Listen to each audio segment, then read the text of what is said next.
Well, I was writing an anonymous blog during Pfizer, and I was getting quite a few views. And I was approached by a lot of people to write professionally.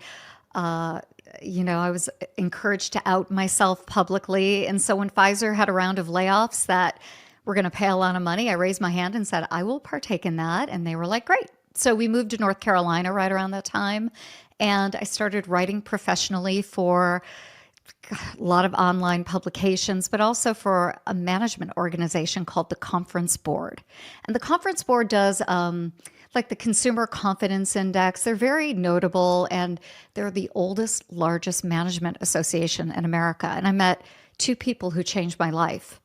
The first was my very senior editor, Matthew Budman, who was like, "We want to pay you." I'm like, "Oh, you're going to pay me for my writing? Amazing." And the second was my dear friend to this day, my very best boss that I've ever had, who is Vadim Lieberman.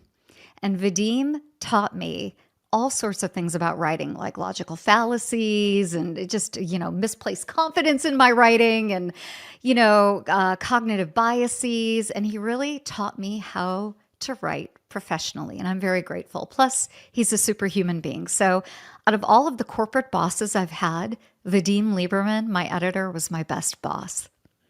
And it's amazing. So Vadim has been around the HR tech circuit himself, and I've Yeah. yet to meet him in person, but I know of him, and I know a ton of people who mention him all the time. Yeah, yeah. And You know why? Because I made him. but it's funny that fate or whatever puts these good people in your lives when you Sure. need them, and they end up staying.